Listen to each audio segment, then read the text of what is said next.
Ana malee nam tokko yaa ay anna min dhaga'u dhugaa dubbachuuf dhiifam guddaa jechuun namsi sirreessuuf si dhiyaatiin bee gadhee feeniyyee dhugummaa akka kalee warkaanii inde abdi shaatillee nas jirta laal waan isaaniin jedhu keessa nam Oromoo dhiisiti an Oromoo jedhee nam isaanii dhuf dhiisir isaanii dhufee of qaba maan ennaani Oromoon ka beekamu guddifata.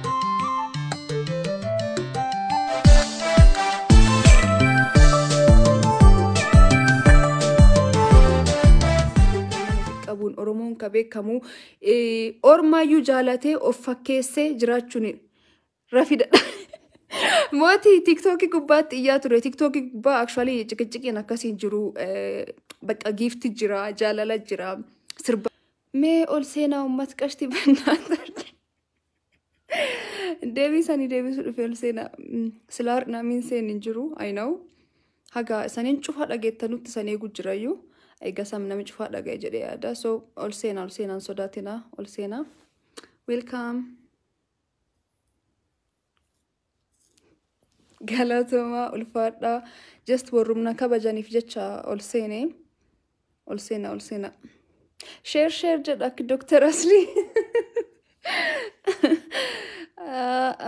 Akkam jirtan nageenyi keessan badhaadha. Galchumii nagayaa. Ashi. Wayye seeni ol seename.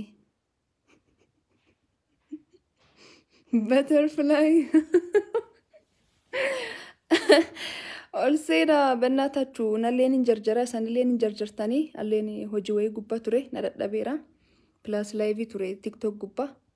Livein Facebookii $1 qabdu malee sila dansa garuu.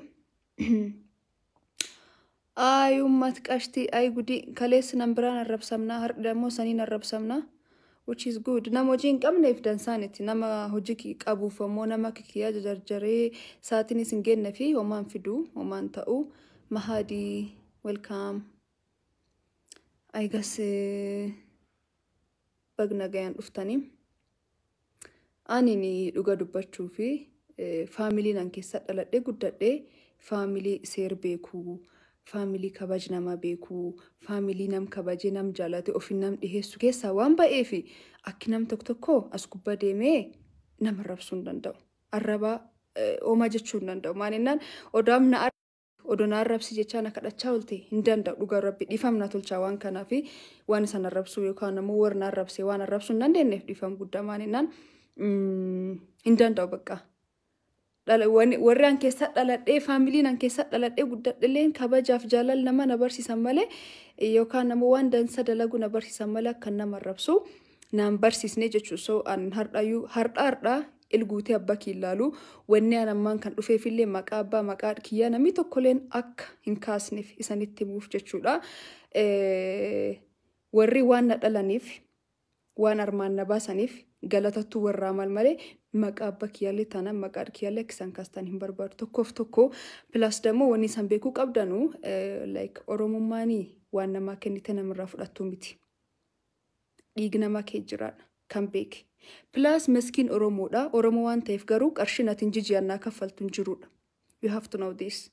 Sanii galee hardhallee taanaan waaqan gadi odoo rakkadhee warkiyyaan naa jiraa malee Oromummaa kiyyaanii durgoo naan argadhu yookaan ammoo qarshiin jijjiirannaa kuttu miindanat naa kennu tokkollee hin jiru. Kun Oromoo kun akkasii asii kan beekaa Oromummaa kaas harmee atinarraa kaaste mee miindaan dhabuu fi nyaataan hin dhabuu fi rakkoon hin argadhu laala. Oromummaanii please guys kanaa wal arrabsuu hin dandeenyu. Dhiig namaa kee jiraadha. Dhiigii keessa xuxxee baasuu hin dandeettu. Achiin boodammoo asmallash komitee dhaabachiisiti kootti narraa fudhadhu. Waraqaa atiin nakkennitee jiraate Oromummaa kiyyaaf sertifikeetti natnaalaatti yoo jiraate kootti asmallash komitee dhaabii fudhadhu.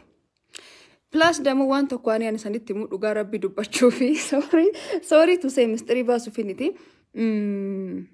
Warri as gubbaan na arrabsuu jiran seenee ilaalee jennaan nami hedduu meseejii na barreesse meseejiin deebisnee fi nami gari friend requestii na erge friend requestiin deebisnee fi warraan friend requestiin taqabbalii warraan ammoo meseejiin deebisiniittu asitti akkan ta'uu jiru.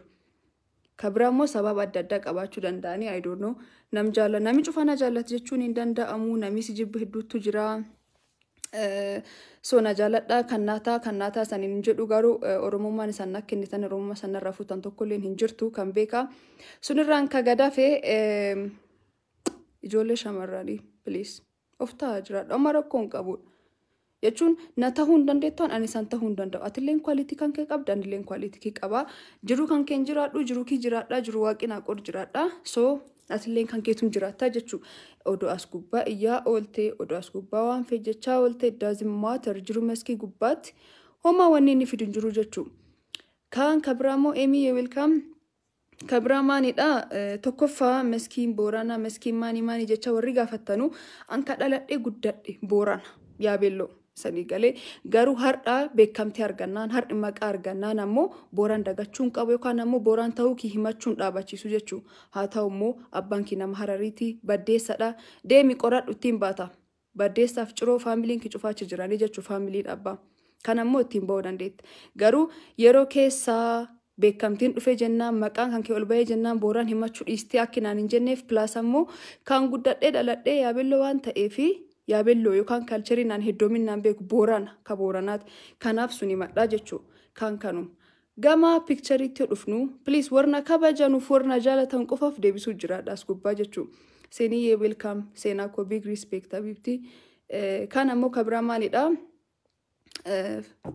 Dammaqa Nagaasaa waliin footoon an kahee footoo waggaa lamaan duraati pilaas ammoo footoo namani waliin ka'u sannaan filtan tokkoffaa wanni beekuu qabdan kanaadha lammaffaa footoon sun ka fudhatame ani biiroo maarkeetingii itti hojjedhu promotion itti dalagurratti Dammaqa Nagaasaan dhufee achitti nileeni beekamtii dhageettii waan qabuuf yeroo sunitti footoo sun post tolchee jechuu wanni san beekuu qabdan tokko kanaan dura followers isaallee beektanii waan cufaan beektanii namtuquu maqaa nama kaasuu hin barbaadudha waan ofii dura waan agamoonni baatee har'a dhuftee waanum sababnarraa dhabdeef callaa bakka intal kan eessaan arraabsaa eessaan kuffisaa jettee yaaddee dhabdee jennaan waggaa tokkoon itti waggaa lam dudduuba deebitee na arraabsuuf qophooftee kaatee jechuu big lose nama raarsitan dhugaa rabbi nama raarsitan maani anini bakki kanaan kabahee kofalee tabadhee qofaa mitiin akkamiin akka dubbii danda'an akkamiin waan hamaa akka darban akkamiin bakka hamaa akka darban akkamiin waan hamaa kufaa ka'aati bakki kan ka jiru as gubbaa ka jiru calliseetuma yeroo tokko dhufeen fannifamneedha as gubbaa jechuu ol jechaa gad jechaa waan cufaa barachaa isanii galee wanni har'a isaan jettan kun naati dhugaa rabbi isa very bexaam simple nagar no garuu himuun nar jiraataadha maanennaan namina kabaju namina jaallatu nami dhugaa beeku barbaadu hedduutu jira plus demo kaardi birishanii guuttee followers shan qabattee ani almost half million followers qabaadha nama akkasitti kuni moral damage no akka kiyya gorsiyaasan ani sanitti jechuu kabira ammoo maanidha akkuma saniin jedhi ijoollee hedduu laala ture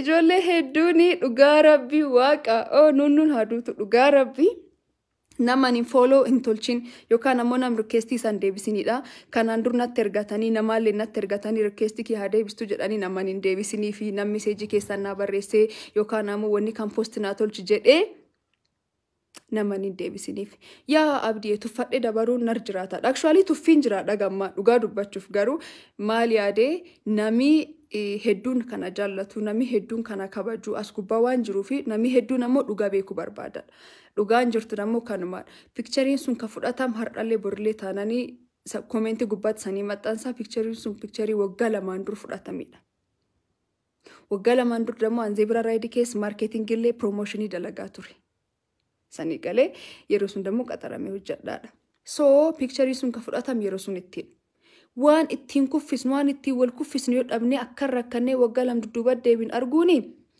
nama rarsaa suniin ka gadafee akkuma saniin jedhee warri oromummaa naa kennitan please asmallash komitee keessan dhaabati koottati oromummaa foot fudhadha certificate naa kennitan jiraatee jechuu yoo dandeettee namaati waan dansa dalagii yoo dandeettee oromummaa kan itti fayyadamii waan dansa hojjedhu to be honest with you guys dhugaa sanitti muufi namni tokkolleen jechuu namni tokkolleen akki kenna kalees bakki sun dhaabatee aduwaan kabaju turedha isan warri nu dhiira nu maan ettanii as gubbaa yaatan nu Oromoo nu akkasii jecha as gubbaa deemtan kun cufnu dhugaa dubbachuuf bakki sun bakki nu kalee dhaabattanii aduwaan kabajdanudha.